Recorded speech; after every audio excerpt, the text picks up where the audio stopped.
Our endoscope having digital magnification about 2x and optical magnification about 100x.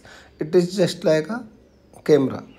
So on endoscopy, mostly we are seeing magnification about 100x if object is close to the 2 to 4 mm.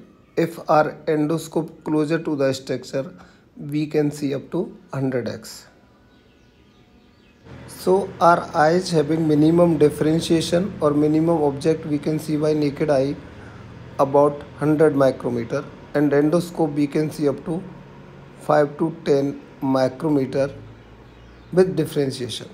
So with endoscope we can see our RBC which is about 6 to 8 micrometer in size, and we can see some amoeba also which is about 5 to 10 micrometer. So sometime during nasal endoscopy we find some unusual moving object like bubble like object in the nose. So they may be free living amoeba like Naegleria fowleri, as you can see in this picture, size about 5 to 10 micrometer.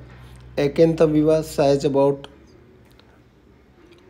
20 to 50 micrometer, and third free living amoeba is Balamuthia mandrillaris, is size about 30 to 120 micrometer.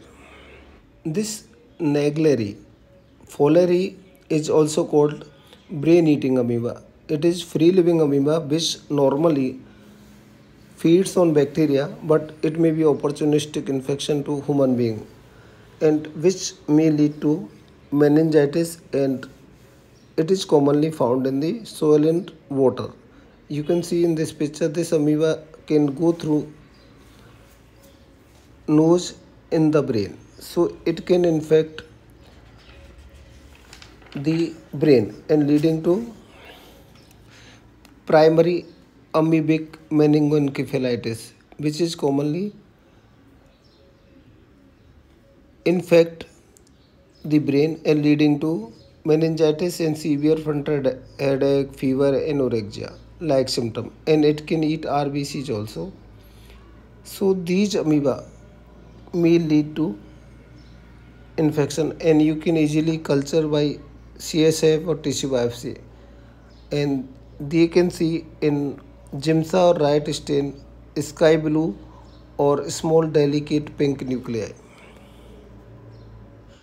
Another free living amoeba is Acanthamoeba, which commonly infect the eyes and size about 20 to 50 micrometer. It's having two phase, trophozoite and cyst.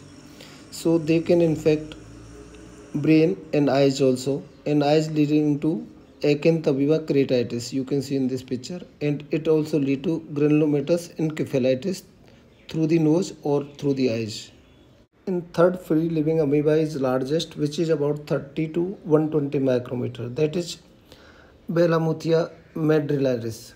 It's discovered in 1986. So this is also free living amoeba, and you can see, and it is can infect just like Acanthamoeba and leading to encephalitis or meningitis through the nose.